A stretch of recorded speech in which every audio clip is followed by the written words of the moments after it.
teman-teman semuanya, kembali lagi bersama saya Graciela Wilmina Raja dengan NIM 240701114 dari semester 2.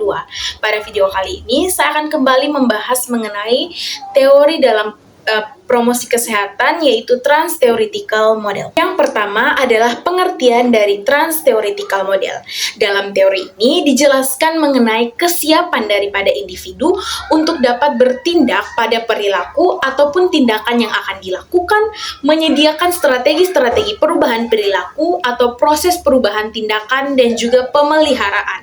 Nah, dalam teori ini dijelaskan mengenai tahapan-tahapan yang dapat dilakukan individu sampai dia benar-benar bisa mengubah perilakunya dari yang buruk menjadi yang baik. Yang kedua adalah penemu dari trans-theoretical model. Teori ini pertama kali dikembangkan oleh James O. Prochaska dari Universitas Rhode Island dan rekannya pada tahun 1977.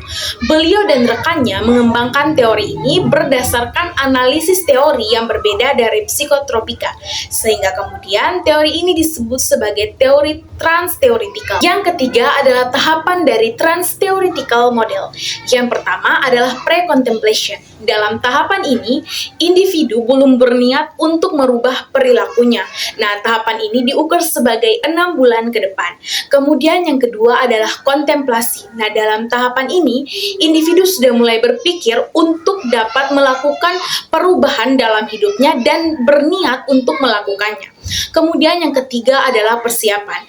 Dalam tahapan ini, individu mulai merencanakan dan mulai mempersiapkan segala sesuatu yang bertujuan untuk dapat mengubah perilaku ataupun tindakannya dalam 6 bulan ke depan.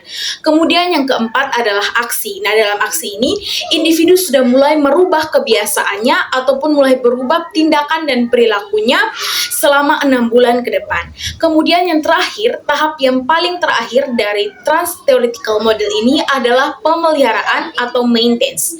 Individu dia akan bertahan untuk merubah pikirannya selama lebih dari 6 bulan, tapi masih kurang dari 5 tahun. Nah, kenapa 5 tahun? Karena biasanya dalam perubahan perilaku, 5 tahun itu menunjukkan bahwa seseorang itu sudah mulai dapat berubah. Yang keempat, saya akan menjelaskan mengenai contoh atau implementasi dari trans-theoretical model.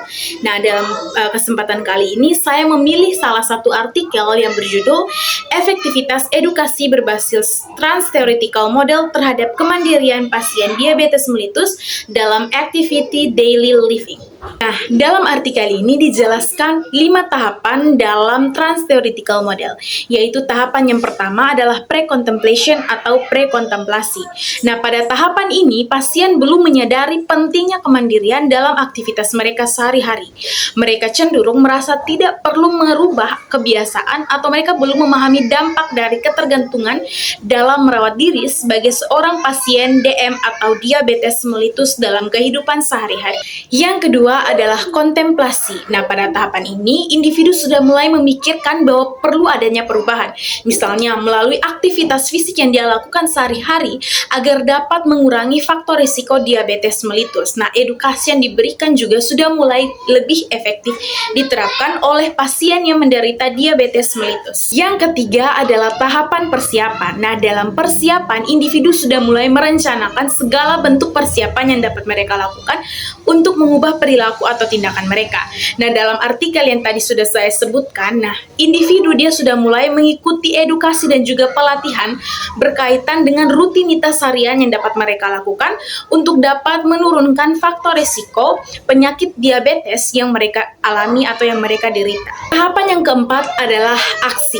Nah, dalam tahapan aksi ini, pasien sudah mulai menerapkan adanya perubahan perilaku. Misalnya, mereka dengan secara aktif mulai dapat mengganti insulin mereka sendiri, mulai dapat mengatur pola makan mereka sendiri, dan mulai dapat melakukan aktivitas fisik sehari-hari secara sendiri dari niat yang mereka miliki tanpa adanya paksaan ataupun dorongan dari pihak lain. Tahapan yang terakhir adalah pemeliharaan. Nah, pada tahapan pemeliharaan ini, pasien mulai terus mempertahankan perilaku atau kebiasaan-kebiasaan baik mereka. Nah, kebiasaan ini mereka atur atau mereka perhatikan dalam jangka waktu yang panjang, dan mereka mulai fokus untuk tidak kembali lagi ke kebiasaan yang lama. Dengan adanya aktivitas fisik dan juga edukasi yang diberikan, lebih efektif terhadap pasien diabetes mellitus. Hingga kesimpulan yang dapat saya ambil adalah sebagai berikut. Nah, dari artikel yang sudah saya sampaikan sebelumnya, edukasi yang berbasis dengan trans-theoretical model ini diberikan kepada pasien diabetes mellitus untuk dapat membantu mereka melalui tahapan-tahapan, yaitu tahapan prekontemplasi, kontemplasi, persiapan, aksi, dan juga pemeliharaan, dengan tujuan akhirnya adalah untuk dapat meningkatkan aktivitas mereka dan menurunkan resiko dari diabetes mellitus. Hasil dari penelitian yang diberikan menunjukkan bahwa pendekatan yang dilakukan berbasis trans-theoretical model kepada pasien diabetes mellitus melalui aktivitas fisik yang mereka lakukan sehari-hari sangat efektif dalam meningkatkan kemandirian pasien. Nah, dengan memahami dan mendukung pasien sesuai dengan tahapan-tahapan perubahan perilaku mereka yang dijelaskan dalam trans-theoretical model, intervensi berbasis TTM dapat menjadi strategi yang paling efektif dalam manajemen penyakit kronis, khususnya dalam manajemen penyakit diabetes mellitus. Sekian penjelasan saya hari ini berkaitan dengan trans-theoretical model. Semoga apa yang saya sampaikan dapat bermanfaat untuk kita semua, dan mohon maaf apabila dalam penyampaian terdapat banyak salah kata. Atas perhatiannya, saya ucapkan terima kasih dan selamat siang.